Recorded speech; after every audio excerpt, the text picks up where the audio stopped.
Quel revirement pour Shawinigan depuis les dernières années.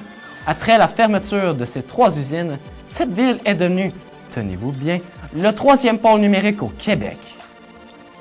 Est-ce bien vrai, Magali? Oui, après les villes de Montréal et de Québec. C'est en effet un revirement extraordinaire.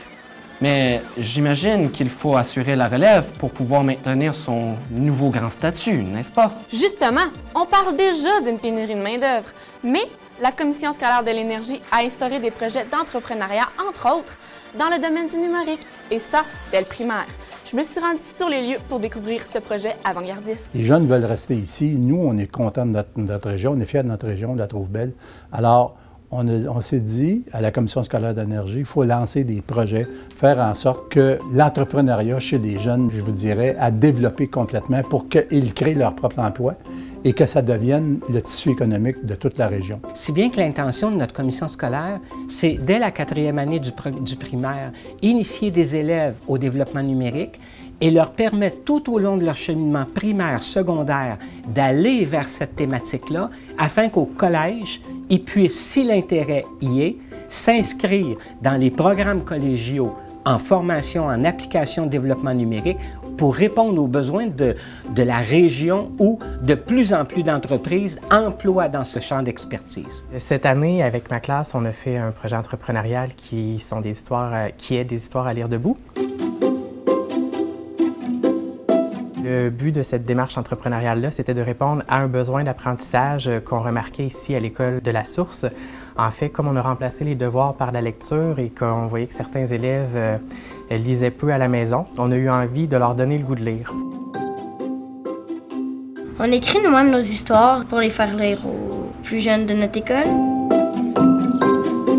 On pouvait écrire dans le même texte à distance, puis on pouvait voir ce que l'autre écrivait. Comme c'était une histoire dont vous êtes le héros, on a mis des liens à chaque page pour qu'il y ait un choix à faire comme s'il était le personnage principal. Puis on a pu apprendre à faire des liens puis à être un petit peu plus techno. Et on a travaillé sur Scratch. On peut créer des animations, des jeux.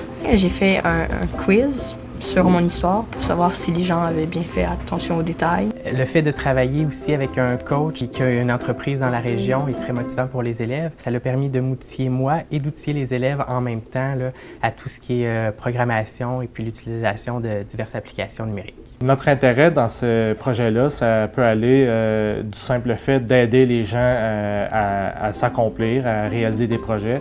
Puis ça peut aller jusqu'à de l'embauche potentielle plus tard, quand ces jeunes-là vont sortir de l'école et qu'ils vont être prêts à rentrer sur le marché du travail.